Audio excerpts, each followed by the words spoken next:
Mom Spaghetti. 8 Ireland Mile. lycanthropes. Wow. Do you have those banked?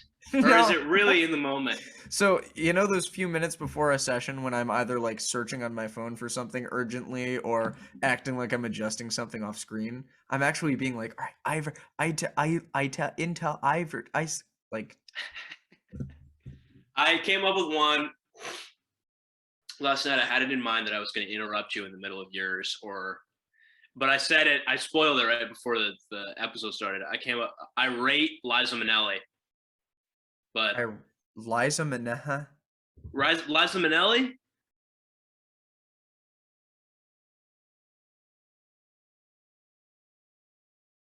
I think she's an actress or a comedian. You never heard? Liza Minnelli. It's not as accessible. Maybe I'm exposing myself as like totally out of touch with. We should have pop culture. I should have ran it by some people. We'll keep workshopping. I'll come in one day. I'll let you know. Hey, I want to do it today, and then I'll hit you with a banger. It's good to be constantly improving. Season 2, we'll have a different bit. I'm sure. We'll graduate. Folks, oh man, we're coming off of what? The interview, Houston. Yep. We're coming off of. We've got our last episode, our last session of JoJo's Pragasfar on Tuesday. Pragasfar ends on Tuesday, but it won't end in podcast time at the rate we're going for like 2 months. So don't. No, we've got some Ironlight installments. With the future of Ironlight remains murky. Something Jordan and I have yet to tackle. Yeah. We were just talking about D's and dis, design and dissection. I suppose it's not ubiquitous enough yet that we should shorten it to D's and dis. We should refer to it with its title. Yeah. You cameoed on their second episode as like a guest star off screen, and I cameoed on their third. So hell yeah! I think they put a video of my. Well, did they already put the third out? I don't think so. Okay, well I sent them a video, so I'll be spliced in. Look at that! Put them in post. Big anticipation. I'm always thinking like if they wanted me to pre-record a section for them, in the section I'd be like gesturing to infographics and like pointing to pop-ups just to make them go through and do that. All right, and edit in a hippopotamus with tentacles right here. And Tiamat looks like this. Now this is a classic D&D villain.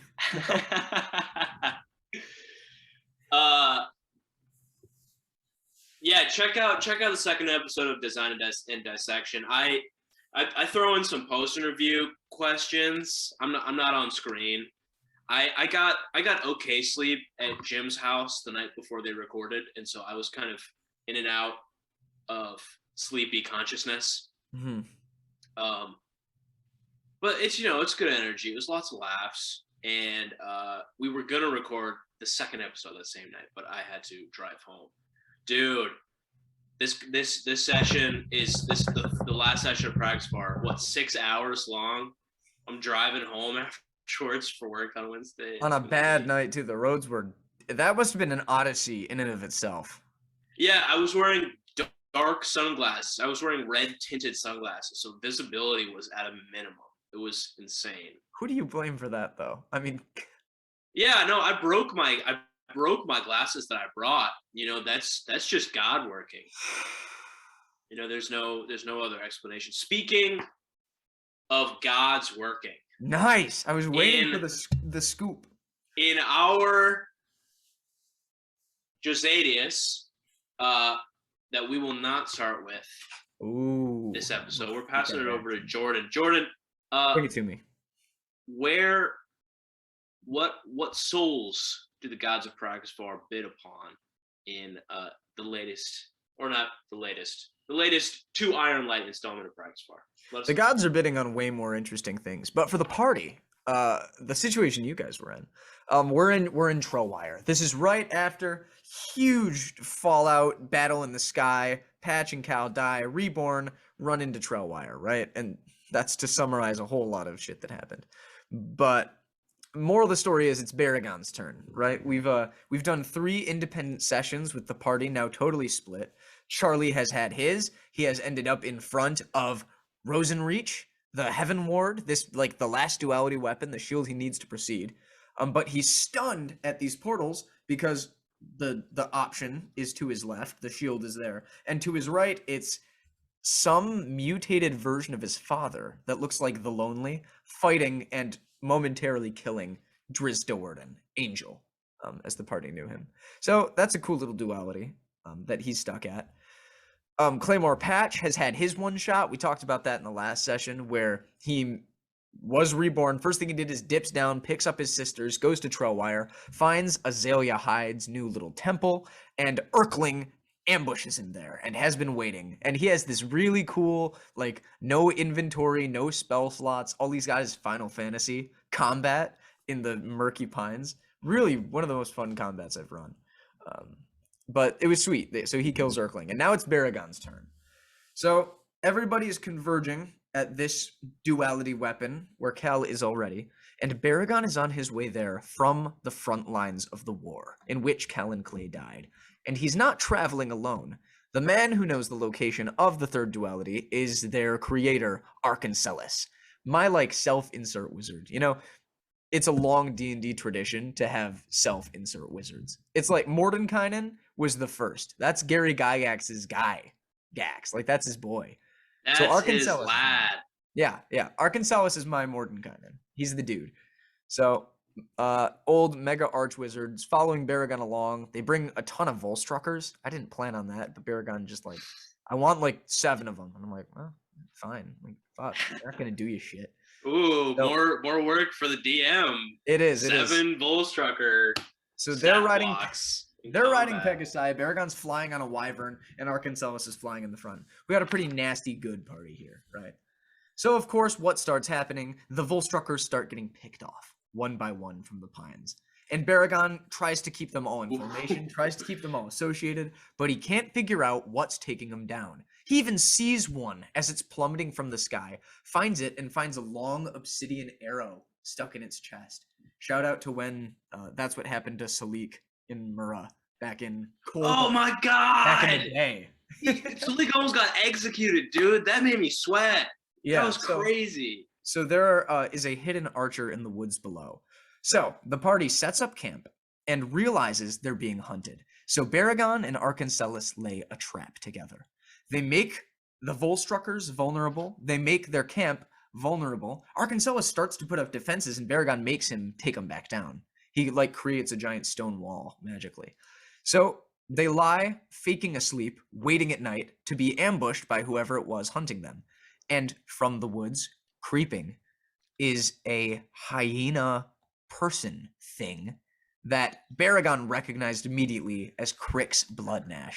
This is the Grim Accord, the people that the party fought against back in Duneving. Remember the rival adventuring party? Shout out to Matt Colville's Arcadia. I ripped their stat blocks as they initially appeared out of Arcadia. These ones were modified and leveled up through the moon.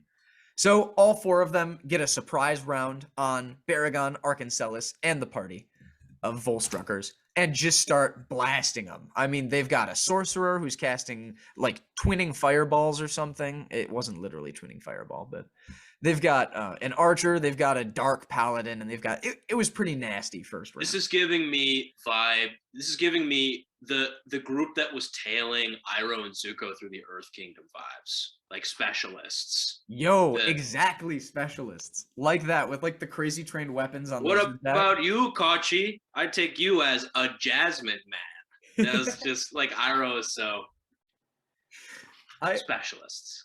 I learned implicitly about D&D through ATLA long before I learned explicitly any of the rules. Of course. Yeah, good stories. So the fight starts off pretty hardcore. Arkancelis does a cast time stop, and gets 5 turns. So he does a delayed blast fireball. He does. It was nasty. It was time stop, man. So I took a pause for like 5 minutes, and then I narrated it from Baragon's perspective, which is just this old wizard. His hands like twitch, like it seems like 1 frame a piece, super fast, and then explosions, a wall shoots up, like a person's paralyzed, like things go off. Oh my wamo. Yeah, seriously. It was fucking intense. So that was a huge hit. They're still not doing well in the fight. We go through one full round of combat, and the Volstruckers dropped. I mean, level 7 is not a lot compared to these guys. So Baragon cracks out the little book that he's been carrying around, a little revised history of the world, and he seals it all away with a mere pen stroke when he writes, "The members of the Grim Accord fall dead." Signed, B.E. Like signs his name, lets it sit into the ink. The ink sets into the paper, and all of these people that were rushing out of the woods and like cornering, converging on Baragon and Arkansas, stamp their feet into the ground, and crystal begins spreading up their legs and up their arms and entrapping them. And Baragon realizes that when you kill someone with the book, what happens is they become encased in crystal. He realizes this is what happened to Shahazi and Oscar Spade. Whoever had the book at the time killed them. Because crystals in D&D are a means of reanimation, the book undoes everything that it does, and so, by killing someone, you create the component of their resurrection, and it encompasses them and stays with them. Whoa. So Cal, hypothetically... No, never mind. That's insane.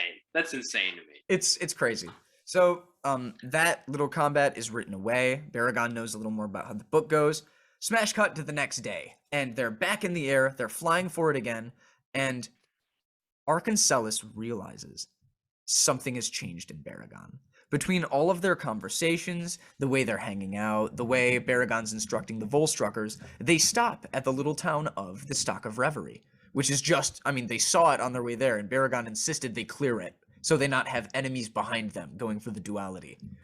And Arkansas realizes, watching Baragon walk through this town and interact with people, and eventually track down Angel Drizdoorden, who is being attacked in the scene that Cal is seeing at the moment, who's being killed by the Lonely. In all of this, Arkansas sees Baragon is tormented and is abusing his power and can't be trusted.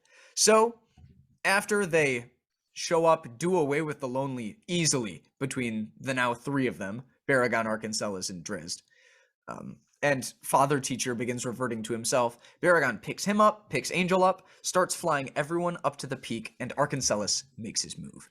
He sets himself on fire, does a little light show, like explodes in a small puff, and begins to plummet from the sky in front of Baragon. Baragon reactively swoops down to catch him out of the air. And when Baragon gets there to catch him, he grabs the book and falls again. He passed a really high sleight of hand check. So Baragon didn't see that when he caught Arkansas grabbed the book. But basically, the man falls and starts tumbling from the sky again. Baragon's like, suspicious. I think he's bluffing. I don't suspect it. Sends all of his Volstruckers down after Arkansas and goes himself after the duality, right? Dropping off Angel and Father Teacher on a hill. So Arkansas lands in the dirt, and this next bit was unseen by Baragon. I meant for it to be a cutscene and then totally forgot to, even though what happened here was derived from the scene left behind it. Arkansas lands with the book. All of the Volstruckers land around him. And Volstruckers are a special type of unit in Pragasvar. They are specifically customized for killing Arkansas. Like the whole program was made around beating this one guy. So Arkansas tries to do his time stop bullshit again. He tries to fling some spells at them, and they circle him and methodically do perfectly what they were trained to do. They counter every single one of his spells. They close the distance. Every spell he tries to cast, they have reaction attacks. He starts getting cut down fast, and he realizes they're trained for every trick in his book. So he cracks out the book, and he writes that all of the Volstruckers are returned to Eriswile, and they are sent, and a teleportation circle to Eriswile is conjured on the ground, the means of their return, right? So Arkansas gets out of that one, but he takes the teleportation circle himself, and with book in hand, goes to face Bleakwood, where we know, this didn't come up in the session, he perishes. This was the last day of his life. The session ends when Baragon arrives on top of the third meteorite shard and sees Cal Reverie in the snow below him. That was the one shot. It was sweet. There's not probably too much to go behind the screen here, because it was a obviously totally improvised session, like 100%, but there also wasn't a whole lot of variance on what could happen, right? The end point was pretty much set from the beginning. Baragon is going to get to this duality weapon. He's going to get to Cal. And Claymore Patch in his one shot had already begun teleporting there. So we knew what was going to happen at the end. It was only the means in which it did. And the talking point from this session, what sticks around with me and what I think has the most sway over the next few episodes, is Baragon's a different character now. He's always been ferocious. He's always been fierce and proud, but he was cunning for maybe the first time. He was controlling. And he made it very clear, talking to Arkansas and then scorning him once he realized what had happened. Baragon's going for the crown. He's going for it all. He wants all the pieces. So, the old King's Ambition ends my session. It was a lot of fun to play. I got to do this in person with Max, which was awesome. I didn't know that was in person with Max. Yep. Did you plan for the Grimmacord to show up, or did you think it was fun? I did. So in every single one of the one-shots, there was a loose end from earlier in the story who came back, who took this as their chance to strike, right? Erkling had been waiting sort of around Claymore Patch, waiting for him to go back to Azalea so he could try and blast him out. Under the pay of Arlen Lauder, obviously. Yeah, that was pretty... They were still working together. Pretty clearly told. The Grim Accord, I guess you guys still don't know who hired them, but it was Arlen Lauder. So they ambushed Baragon and Arkansas on his way. And in your session, Cal, you got to see Angel. You got to actually interact with him, who used to be Drista Warden. So it was sweet. Closed up a lot of loose ends and felt really fun. We set up this big climactic reunion after one session apiece. That never happens. Like, it never works out right. But that's the thing with improv, man, is I don't know. You marry the intention and the improvisation so well that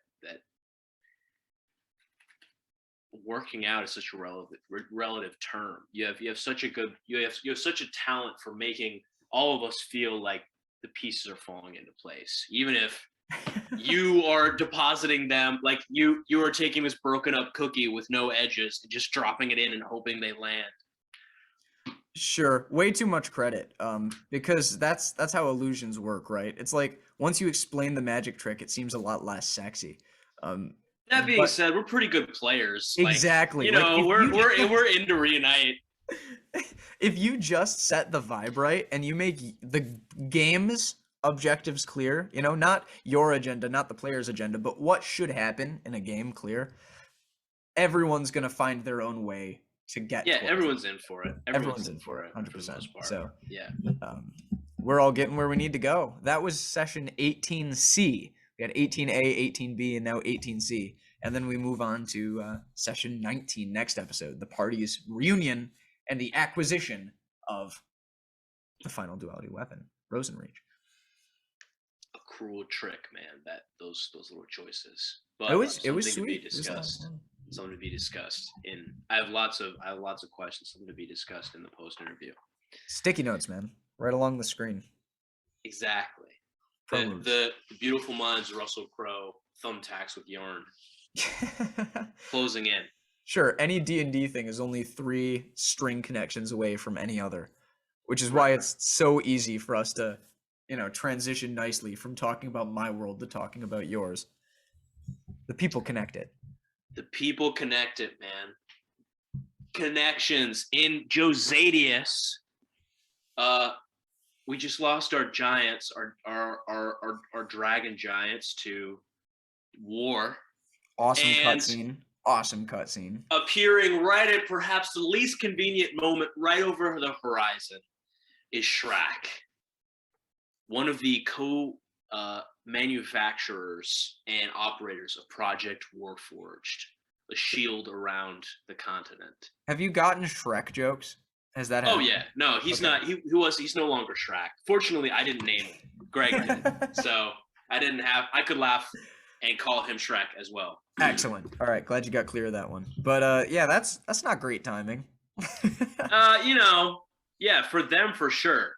Uh, alongside Shrek, a shimmering, towering construct based loosely off uh, the the thing that Loki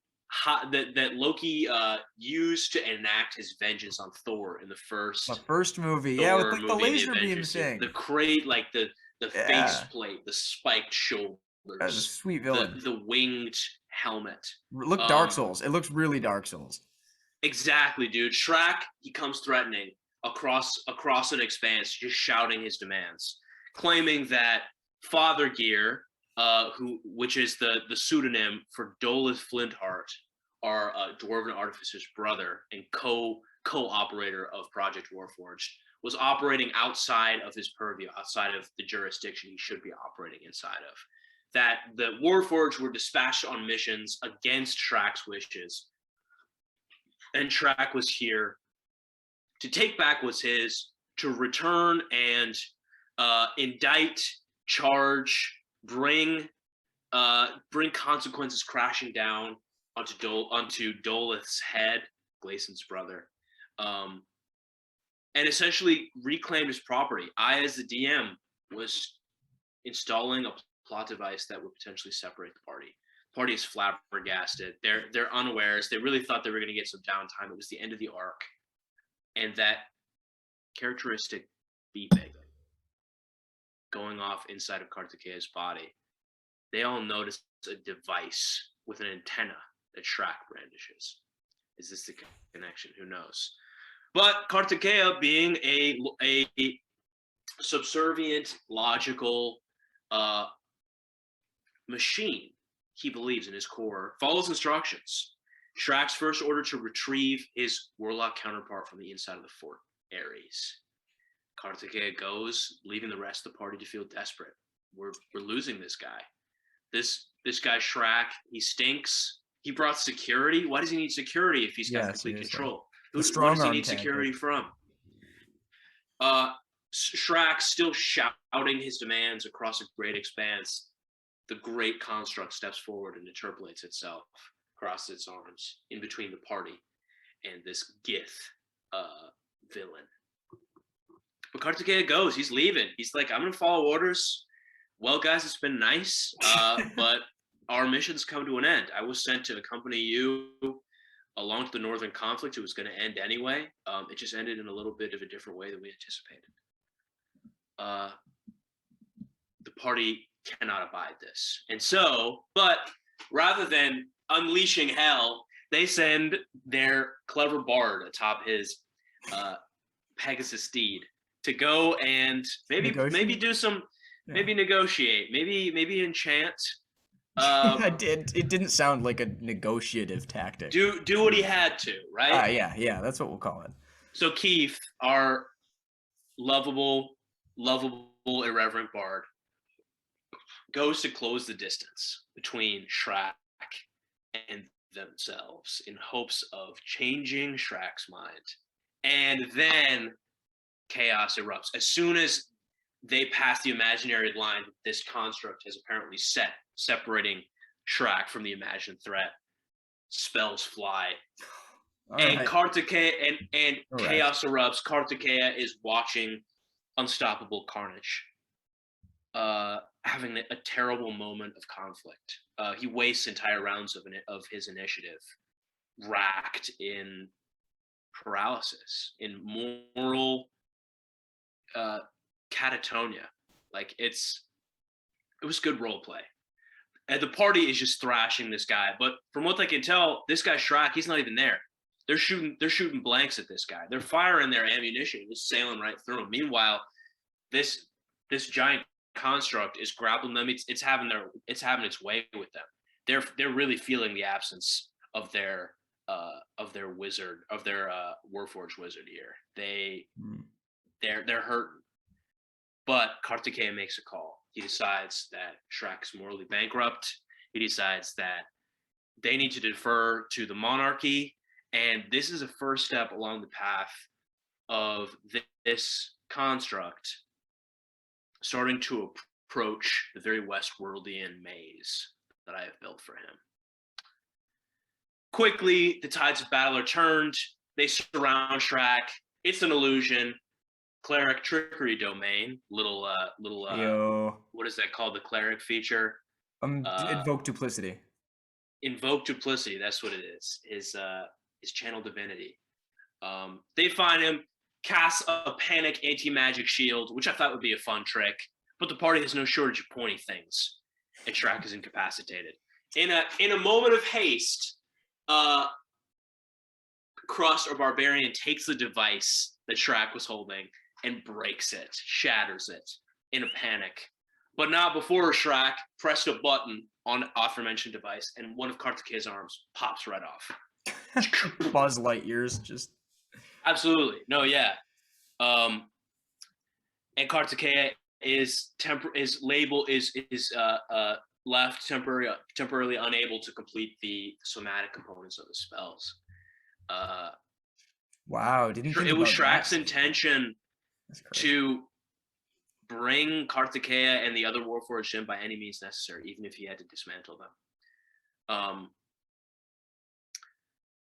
So the battlefield quiets. Kartikeya's only got one arm, and the consequences of his choice are dawning on him, because before all this chaos erupted, he and his counterparts, his siblings, other projects on part of the Warforged, his counterparts, the artificer counterpart Guan Yu, and the sorcerer counterpart Huitzilopochtli, his siblings, as well as Rex Tatum, Crust's brother, and Beater, their orcish stowaway captive. It's gray. This is a complicated little situation there. They're on their way, and Kartikeya has to face up to his siblings, who also, he imagines, have a loyalty to Shrek, and will probably imagine that seeing him in this state would probably raise some eyebrows, maybe cause some feelings. But they're in it now. And Shrek, still conscious or unconscious, levels threats that the Empress will hear about this, that they were already on thin ice, given the great conspiracy of the first arc of the campaign, infiltrating the castle, and that they were going to be put away or worse, executed. The party knows what they have racked.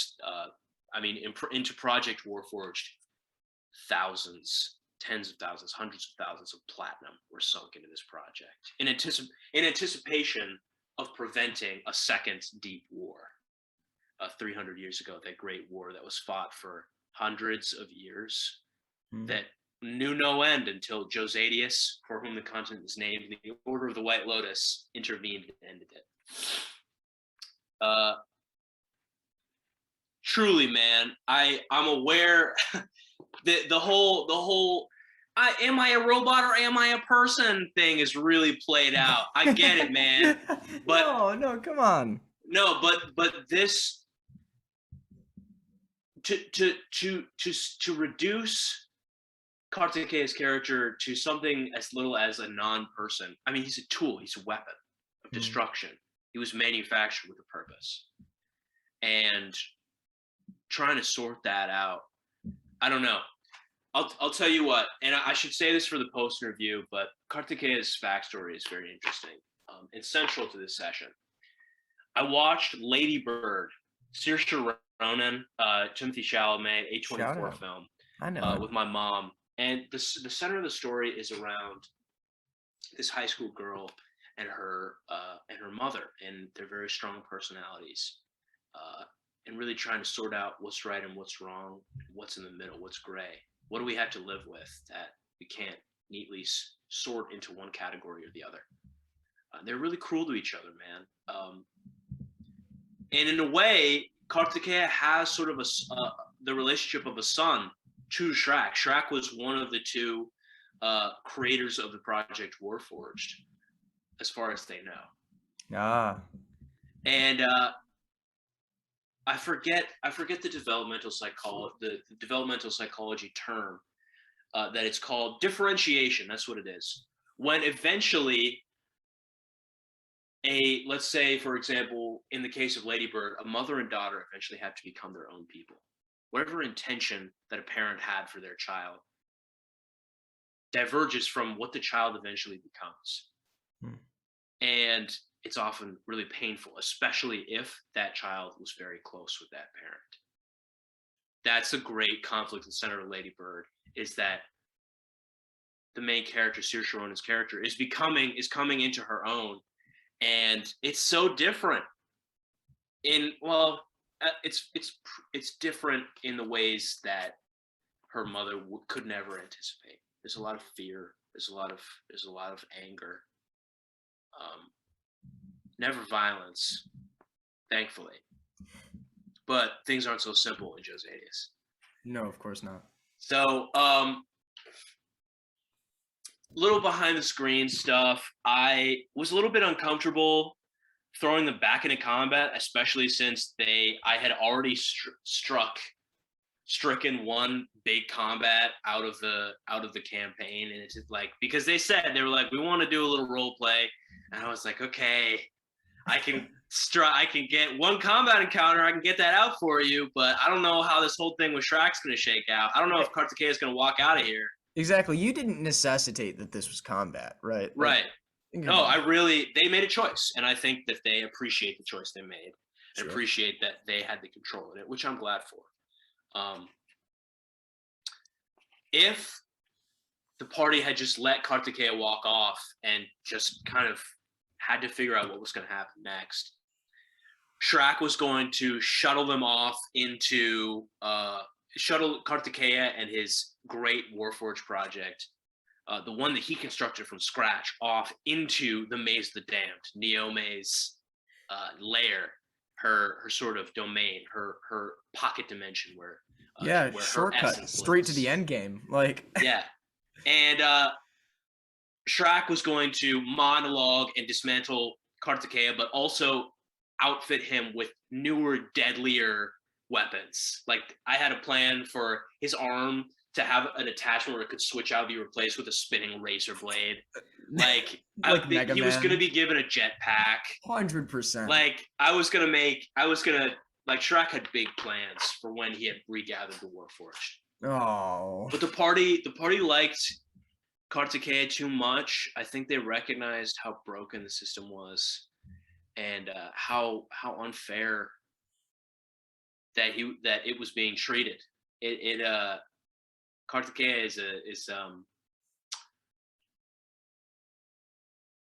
it's a thing that's trying to find I think the whole conversation of personhood, especially as the story develops, and especially as the party nears closer to its objective now in Arc 3, it's going to become more and more in the background. What does personhood even mean? Like, why does it matter? You can decide that it matters, but in Arc 3, we're dealing with gods. We're dealing with divinity. People who have transcended personhood. People who don't ever really care to be people, or people who never maybe had the chance. But it doesn't really seem like an option.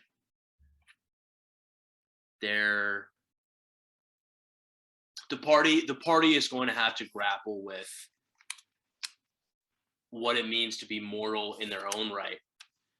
Gleason, the aging Gleason, Sly Honorlock, our cleric, who lost her crew, who has these siblings that she needs to take care of, but who's actively distancing herself from, for fear that the closer she gets to them, the more danger she puts them in. The old superhero problem, the exactly Peter Parker problem. It all centers in a lot of ways around the question that Zedchuk asked right before he passed on and became part of the Range Giants, which is, why aren't you afraid? Why don't you hide your face? What do you have to gain? Mm-hmm. More than one person has told them that the longer they're alive in this line of work, the more danger they put their loved ones in, man. So yeah, you don't get a lot of deaths by old age in that particular profession. Not really how that goes. It's like signing up to be an environmental reporter in Latin America. Like it's not an if thing, it's a when thing. Like Exactly. It's funny you say that, man. It's funny you say that, and I'm really excited to share what is now the beginning of Arc 3, ooh. the final arc of Josanius. Hey, and there's a long tradition of ending an arc with like after the big boss fight, like a second kind of minor boss fight. That's an old storytelling trope. Oh yeah. I'm proud to be part of that tradition. You beat No. Saruman, or you beat Sauron. You still got to beat Saruman. Right? Of course. Yeah, I mean, the party had one big boss fight, and then they could count on being able to relax. But they're collecting enemies, man. Shrek chose to struck in the moment that he did because he knew that they would be fairly softened up by the mess of Fort Falgalestu and Clash the Iron-Fisted King. But the party's resilient, man. They're too crafty. They're smart. They know how to play. They know how to play it smart. The weasels. They should be the brains and bots and weasels. Exactly, man.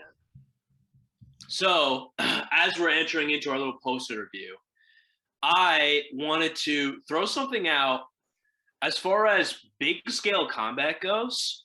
And the reason I thought of it was because of you're mentioning Baragon just brought along 7 Volstruckers. Yeah. Your solution was very clever. They were being picked out of the sky. Just to build and drama hunted by the Grimmacord. Oh yeah. It was sweet. But I don't know if you remember when I had the party fighting through an entire army of orcs in Fort Falgalestu. Yeah. And the combat system I came up with for that, which was very confusing. It was my Aces High. Like it was except for me it was from scratch. Like it was what I felt to be a failed experiment. Now, and I was talking to some people about it, dividing up large scale combat against an army, for example, into tiered staged combats. You move through these combats in a lot the same way as like a game like Doom. You have waves of enemies that you have to fight through. And of course you have the option to forego this encounter, but with pretty disastrous consequences. People on your tail, eventually catching up to you in the case that you cannot run them. And I think I like that idea a lot better, especially because they had a lot of allies with them fighting through. So I imagine Crust's dad, Brent Balgruff, like fighting, like separating off a large number of orcs and contending with them and creating sort of a tunnel through which the party could fight and eventually reach their destination. So that's how I plan to kind of field those sorts of combats in the future. Like, of course, they have allies with them that sort of create an alley through which they can fight and move. That feels a lot better, more streamlined. Instead of having to create a new rule system for combat and have the party adopt it as well as try and keep track of their characters in an initiative. Wow. No, that's profound. What are the solutions that I go to? My default is minions. Have enemy minions, right? That have one attack, maybe 2 attacks, usually an attack that like sacrifices some number of them or something, and they have 1 hit point apiece, right? Yeah. That's an old DM's trick. So you get the party can just like wipe out swaths as they go. But for genuine war combat, you either have to develop an entire new system or just try and integrate it into initiative the best you can. Exactly. I'm also a big fan of the like at the top of initiative every round, or maybe at like both 20 and 10, you roll a die and you have a chart of things that can happen, things that can intercede with the party's small scale combat from the big combat, right? Like maybe another dude just joins your little cluster of fighting, whether it's good or bad, or you get hit by a big attack from the side or something. That's interesting, man. Yeah. So, dude, those rolling tables, man, they intimidate me. Like, I really want to do one though. I think they're so cool, man. They're an improv DM's lifeblood. They are your soul, because you can come up with 3 really awesome things, make the party roll dice for whatever reason, and then just like do the things you want if they're timed most dramatically. I'm working. I am excited to be working with my first rolling table, because they're about to get some mounts in this next session. They're gonna be getting some mounts, and which ones they run into has to do with what they roll. They might run into some giant spider mounts, some nightmare mounts, those flaming horses from hell, some Baragon style wyverns. Now be careful with that. Oh yeah, man. We've already got. I mean, honestly, it's par for the course. Like our party already has the single fastest flying mount in the game. So it's suffice to say they're going to have to roll a very specific number or numbers in order to encounter. Hey, look, the ship has sailed. Just have your big boss fights in like you got to walk through a long stone corridor to get there now, right? Like it's fine. I can't even. I don't. Honestly, man, I'm thinking about how R3 is going to shake up. And unless they go into the Maze of the Damned and they want to face down Neome, for whom there's already been sort of a conclusion. Oh my God, I didn't even talk about what happened the night before. Well, actually, that came after. Grabbing paper. They're going to have quite the dream sequence, man, after this session that I just recapped. Uh-oh. I'm excited to share that, man, because I think I misspoke. I think that is the proper tying up of Arc 2 is that particular dream sequence. The mother of whispers imparts her taunts. Exactly. Oh, it's honestly, they're not quite her death throes, but the throes of failure. A last attempt at trying to get one over on this group. But cliffhanger. Have to wait for the next episode. No, go for it. I'm really interested in the brains and bots. Like, I hear about the story in broad strokes, but I cannot, in my head, visualize what it's like to play in this game. Like, everything feels like it's happening on such a big scale with so many moving parts and so much party splitting. Like, I can't even guess as to the time scale, like real life hours in a day time scale of playing these events out. Like, what is it like? What's your in no uncertain terms, the party's pretty sick of being split up. We're definitely hitting on a very Targoneran, like, let's just hang out for errands. Like, let's just go to errands all together. Why do we split up, you know? Oh, the tedium. The tedium, man. No, everything takes a million times longer than I could ever anticipate. I actually mapped out the rest of Arc 3.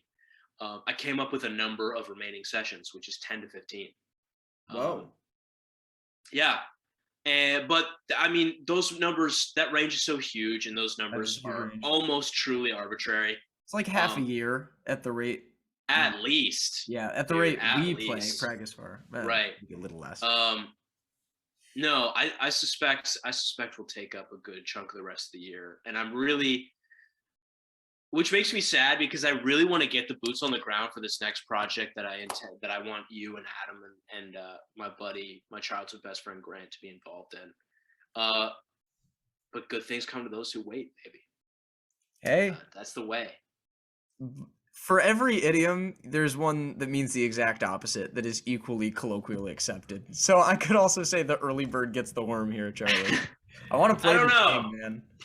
Patience, man. Virtue. Who knows, man? I think there are great swaths of time where my group really can't meet. And in those moments, stealing a session or two of this project, I think is going to be pretty realistic. Unless everybody in my party becomes way more available all of a sudden, then, you know, I think there'll have to be sort of a waiting in the same way that there's a waiting on my end between this next project. That's just the reality of playing D&D as adults, man. But not to get too down in the dumps about it, I have questions about Aragon's one shot, man. I wrote it down. So, what was Rosa? So Rosa reaches horrible choice, right? The one that had Cal quaking in his boots, Rosenreach or rescuing Drist and his father, Angel and his father. It was just a charade. Like what would have happened to Cal if he went to go and get the shield, if he decided in the moment? If you went and got the shield, you would have had it. No questions asked. Mm-hmm.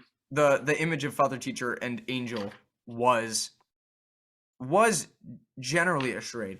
This last defense of this dungeon was to keep whatever it thought the person going after the duality would be paralyzed by, right? It would just be show them a scene they can't turn down. And it's so easy. It's cookie cutter with good guys, right? Cal's easy to trick, man. He's like a little baby. It was so easy, especially because I felt cool that that was a consequence of something you'd done earlier in that session, right? When you're in town, you're like, go get Father Teacher, bring him back to town, you say to Angel. Man. Like, I need to meet him as soon as I'm back. And Angel's like, no problem, boss. He's been putting himself away for a long time. He doesn't talk to anyone, but I'll track him down. I'll find out why, you know? Dude, so then I have to ask the alternative. What if Cal had chosen his father and Drist over the duality weapon? Like, would he have just materialized on that cliffside and realized, oh, you know, I guess I can go back and find the duality weapon anyway? If you had done it in your session, at the end of your session, it would have actually brought you into their scene. That's why I had to run your session before Baragon's, right? Okay. It would have put you there, and we would have resolved how that worked out. Okay. You might have even met up with Baragon at the end of his one shot. Yeah. Or before even going up to the duality, but that would have been so much fun to fight the Lomi man. I'm still counting on it. It's JoJo, not gone. Yeah. My plan, JoJo, my epilogue plan yet far, assuming we die, assuming our true names are uttered, is to go and confront the lonely myself and have Cal have this ultimate showdown with him that he could never actually do, that he had to ask Baragon and Patch to handle for him, and finally face this guy down and finish it. That's tough, man. That's crazy. Face his nightmares. I'm pretty excited. I'm actually going to be doing the writing for our final. Oh, but God, we're talking about. Yeah, we digress. We're talking about future Bragasfar. Yeah, that's fine. How did you come up with the name for the Grim Accord? Dude, such a great name. The Grim Accord, the name is lifted from Arcadia. So Matt Colville created one thing that Arcadia creates in bulk. It's like a weekly D&D magazine. One thing they do a ton of is just create names. They're like, here's a secret society. Here are the people in it. Feel free to use them in your game. Like, here's a person, and here's a bunch of their flaws and a bunch of their attributes and a bunch of their blah blah blahs. So it's a really quick place to lift sweet sounding names like Uldun of Parts Unknown or Crick's Blood Nash. You know, like Iray Fire Touched. I don't know. That's I love it, man. I love that energy, but I have such pride in coming up with great names myself. I couldn't like I've lifted names, and of course I still do it. In Josadius? Do you lift names in Josadius? Yeah. Yeah, University of Kilkerran. No, dude, crucify me. I deserve it. But those diamonds in the rough, man. Those names. Sure. I'm proud of myself for. But that's and also stock NPCs. There's like these big books of NPCs with side quests and everything like that. And I'm at a point in my sort of creative ambitions that it's the same attitude that you had going into Bragasfar, which is I want this to be mine. You know, that's maybe it's selfish. Maybe I'm deluding myself. Maybe we can really truly never call any of the things we make ours. But I want to at least give it the old college try. 100%. No, I've had this problem for a really long time too, especially after Murrah, the campaign that I like deliberately, explicitly said I would not reference in Bragasfar. There are no characters from Murrah. There are no stories from Murrah. It is totally distinct because I took that world from Houston and I filled it with characters from Robert Jordan's Wheel of Time. Like, not just their names, I stole their plots and I stole their Yeah. locations and I had their map in a lot of ways. So, how I've resolved that in Pragasvar, it's actually given me really cool insight. And here's what I now believe. I think that the names, the component parts, the prep are only to very slight degrees the world that you create, are only in little ways the world that you call your own. And in fact, the product, the final product, if you're writing a novel, it's the novel that's yours. It's not the prep work or the derivatives or the etymologies. And so I've treated it that way in Pragasvar, where I think that, like, yes, I'm really proud of a lot of the places. The place names we've talked about before. I love, they're sweet. The people's names, like Emery Spade, Arkansas, like it's sweet.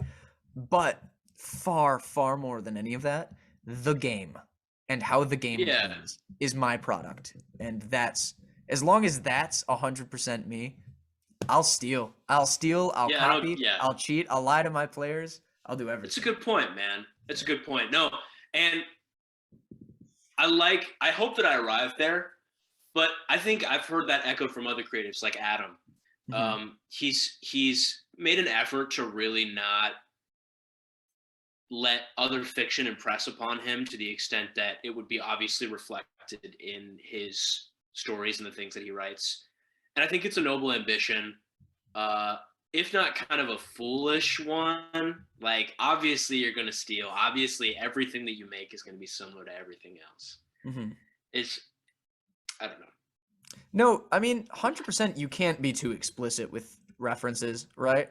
Like, if a party catches a reference to something mid-game, it's going to break their immersion, it's going to change the way they treat it. Like, even if it's a really cool thing. I mean, right. 100%. So, I don't know. And I don't know if I really even do or should give a shit about if the party's immersion is broken. Like, this isn't VR. Like, this isn't a video game, dude. Like, Yeah. I'm doing an old man voice. Like, it's just me doing an old, yeah, it's like not even, I put on an Irish accent and suddenly I'm pretending I'm a different person. Like, there's no point. There's no point, man. Let's laugh along with it. It all goes back to that humor, man. It totally does. It totally does. It's no story is totally original, but this was us and we did it our way and it was sweet. Like, the reanimated corpse of Arkansas. You told the group, you gotta tell the audience, man. Initially, I didn't know that Arkansas fell to Bleakwood, and you had a plan for when we faced off with Bleakwood, and if we teleported underneath his ship, what we would find. yeah. So that might not 100% be resolved yet. But yeah, which going into the last session is a weird thing to say. It likely is. When you show up to fight Bleakwood in the session I'll talk about after our next Ironlight show, Arkansas's body is dead. There on the ground, just smeared into the pavement. And you just found out outside of game, which again was going to be a cutscene. I may still do it to start the next session, just to be all fairly in canon. You found out the means of his death was Emery Spade, who knew his true name and could say it to his back and deplete all of his magic and cast the life from him and leave him to be picked off by a last-second sucker from like one of Bleakwood's minions. So a very irreverent death on the ground there. But Arkansas, he had a really big plan. I spent a lot of time thinking as him in character. Like, away from the party. I would be Arkansas and I would think about my resources and I would think, how can I handle Tiamat, Parlous, Bleakwood? Like, what resources do I have and what can I do in order? And he banked on you guys with the shield to be the solution to Tiamat. He said, if I can handle Bleakwood, they can handle Tiamat. But when then we showed up at Bleakwood, oh my god, what a mess. How would things be different if we showed up to Tiamat first, man? God. Especially, I mean, the situation the party's in now. I won't even talk about it because of spoilers for viewers, but it's... But once again, man, we're getting ahead of ourselves. Let's Let's Rewind. resist the temptation, man. I wanna. Pull it in. I'm reading Dune right now. Finally, after seeing the movie Timothy Chalamet's Zendaya, I've been nervous about it. Yeah, absolutely. I got the 40th edition, the 40th anniversary edition from my brother. Shout out Eddie, Eduardo, and I've just finished Tony and Susan by Austin Wright. If you've seen the movie Nocturnal Animals, man, it's just a really dark, like Jake Gyllenhaal, Amy Adams. It's just like a intense, heady thing, man. And I love reading again as a writer. I went for multiple years really without reading at all and just writing. And I think there are very few people in the world that can say that. And I can say with certainty that reading makes writing so much easier. Oh, yeah. And so much more fun. Like, I can't say enough about it. I'm at the point, honestly, where I feel like the best end result of an engagement with a text for me is for me to learn something. Not like to learn factual knowledge necessarily, but to like be always implicitly gathering more types of writing, to be learning more perspectives, more thoughts, more voices, etc. So listen and read are like the two, they change on a daily basis, but they're like the two ultimate ways of building this little brain for more stupid, D&D stuff in the future. What else would I use it for? Yeah, I'm reminded of your goal to take such a huge step back. Sure. I think in a little way, reading and writing is a way of balancing the churn and the sort of tumult and the disorganization in our minds that we rebel against as people trying to put things on a page and articulate things to others. It's an invaluable thing, man. So yeah, I just wanted to mention kind of some of the things that I am involved with as far as creative stuff and things that go into creating there. Oh man, we watched last time I was in Midland with JoJo and Houston and Jim. We watched the first episode of Cobra Kai, the pilot. I'm still thinking about it, man. Oh, it's such a great show. Had to bring it up because you're wearing a shirt. What's going on? Yeah. No, Cobra Kai, genuinely, if not the greatest thing I've ever seen. Ever seen. I don't mean media, I mean with my eyes. It's it and MASH. MASH, shout out Mobile Army Surgical Hospital from like the 70s. I had zero idea what the acronym stood for all my life. There you go. That's insane. It's doctors in the Korean War, man. That's how she goes. We got less than 2 minutes. Closing remarks. Oh, and it all comes down to this. Wow, this one went fast. Good energy today, man. Really solid energy today. Yeah. JoJo's swaddled up. The seasons are turning. Don't put too much on your platter, guys, because like I said, good things come to those who wait. We all want to do a million things. I want to do this new project with JoJo and Adam and Grant. I want to finish this other project. I want to finish this experiment I'm doing with Nick and Jess. It all happened in due time. In the meantime, there are things outside of your life that aren't D&D, man. Enjoy those things. I'm going to a concert with my sister, a hip hop concert, a rapper we both enjoy in Cleveland. I'm just enjoy little things, man. Watch Cobra Kai in between D&D sessions and shoot the shit with Jim and listen to him complain or praise his program at Johns Hopkins. So sure. Yeah, shout out to last night when I was up till like 12:30 trying to beat a boss in Elden Ring with Houston Webb. Like Elden Ring, man. What's it about, man? Sheesh. No, 100%. What about you, Jordan? Winter's been really hard for me this year, man. Harder than it's ever been by a lot, and it's still not over because in the Midwest, the first warm-up is always a fake out to hurt your feelings more. It's part of how they get you. And every year, the delight of spring and summer have made me live an amazing life and forget about how bad winter was. But this year I'm going to remember, and I'm not going to be around for the next one.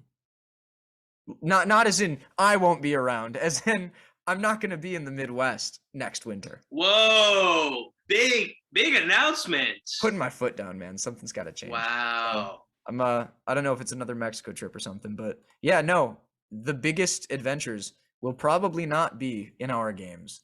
So Yeah, Midland. Speaking about Midland in particular, there's a frigidity to the place that really is. even in Ann Arbor, like it's stinking. It's like it stings, man. It hurts. So stay out of Sparkle City and keep your eyes to the skies out there. Headed to Midland. Don't not to disparage Midland, man. I'm headed there Monday. I can disparage Midland. It's fine. I live here. This week I will say goodbye to Sam and Jim. I got my birthday party coming up in a couple weeks, guys. So I'm gonna be reaching out to you guys about the location of that in a minute. So love you guys. So long.